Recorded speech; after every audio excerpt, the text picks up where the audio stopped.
The purpose of this video is to help identify for the audience which parts of Megillas Esther actually come from Chazal and from the Sfarim and from the research that we've done, and which parts we simply made up because either we didn't have the information or because we thought it would be better for the storytelling of our film. The first task was to model Shushan Habira. Now, Shushan Habira was within the capital city of Shushan, but Shushan Habira itself was a smaller area where the king, the palace, and nobles would live, and it was surrounded by water. And we actually took a lot of our direction from Rabbi Yehuda Landi, who put together a marvelous book called Purim in the Persian Empire, in which he actually lays out a lot of the archaeological research, and we know what Achashverosh's palace looked like, so we did our best to actually model it exactly the way that he has it in his book. We don't know what the colors were on the outside and things like that, but we certainly tried to keep it to the same shape and dimensions. We know from the Psukim that there were many beautiful objects that Achashverosh had at his Suda. The Psukim actually speak about the hanging cloths that we tried to create. There's a difference of opinion as to if the benches were gold and silver, what parts were gold, what parts were silver. Even the pillars had silver bases, the rings that ran around the bottom of the pillar, and the rest of the pillar itself was marble, and we did try to model those as well. Of course, we don't really know what Achashverosh looked like, but we do know from the Gemara that he was large. The Gemara compares him to a bear. We actually have some bear-style artwork behind Achashverosh. We put these large bears with wings and his head without a face, which there is no reason to think that he necessarily had that, but we were trying to get a little bit of some bear-esque things in his throne room. He himself, the Gemara tells us, was fat and hairy, so we took advantage of that a little bit for Achashverosh. Achashverosh, as the Gemara said, did wear the big kahuna at his Seuda. We kind of assumed that if he's fat, he wouldn't fit into the big kahuna well, and there's no reason to assume that there was a nace that the big kahuna would fit him properly. So he clearly doesn't fit well in the big kahuna. We did give Vashti a tail, and we also messed with Vashti's skin a little bit, to allude to the tzaras that she had. In regards to the tail, we weren't sure what the style of the tail should be. We ended up making more of a feline cat-like tail, and that's why it's alluded to in the beginning of the film, and she's holding a cat, although there is no real mucker for that we know of. The flooring at Achashverosh's party was comprised of rows of avanim tovos, so we decided to make it multicolored to correspond to those different stones.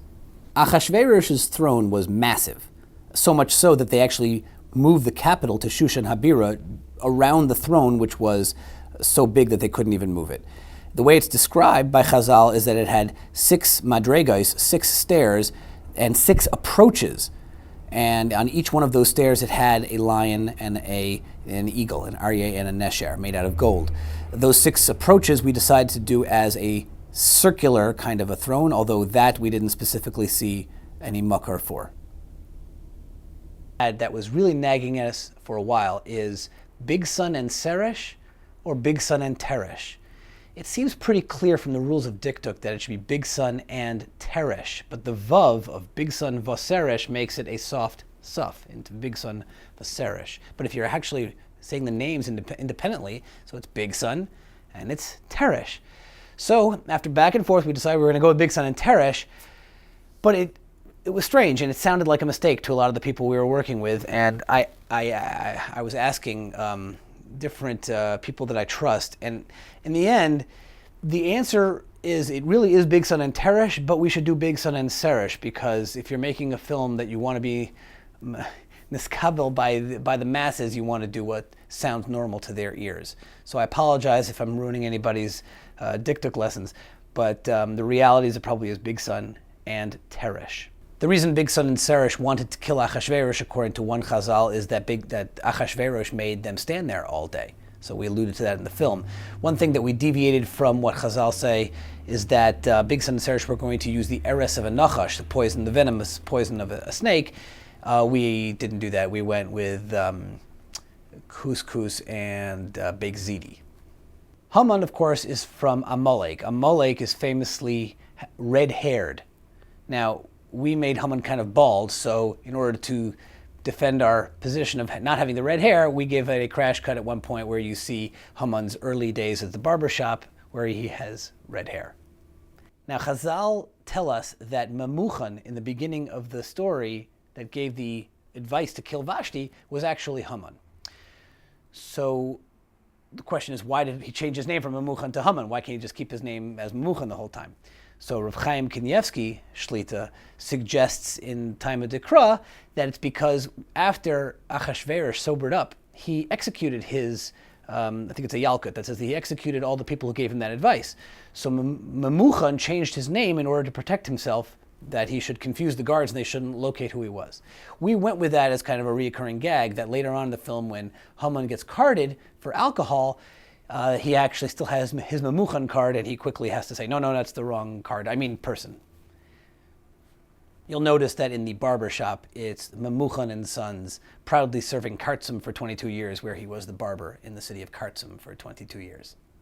Chazal tell us that Haman carried an Avodah Zarah with him, and that's why it was a problem, of course, for Mordechai to bow down to him.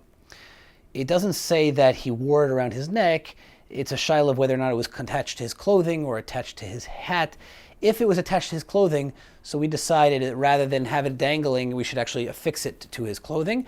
There is no mucker that we could find that it was a miniature version of himself, but we just thought that it would be funny to have it be called Hamini, so we made a miniature Haman that he had as the Avodah Zarah. In our film, Haman has pointy ears. There's no mucker for that. Hamantashin, which in Hebrew are Aznei Haman, still are not because Haman had pointy ears. It's a completely different reason that I found.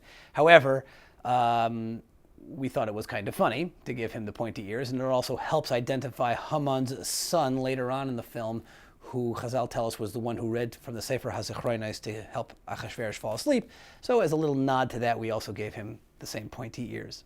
According to one medrash, Charvona was actually Eliyahu Hanavi. So we decided to take the classmate that would become Charvona and name him Eliyahu. According to Rabbi Landy's work, Purim in the Persian Empire, the nobility, namely Achashverosh, would have ridden a gray horse, so we made hang over the horse gray. The most important thing to remember is that this is not the story of Purim. It's Daniel Lesterovich's vivid imagination of what he learned in school, mushed together with all of his different ideas of what he imagines what Shushan looked like and the characters from the story of Megillas Esther looked like. But this is by no means the story of Purim or an educational treatment as to how one is supposed to understand the characters from the story of Purim.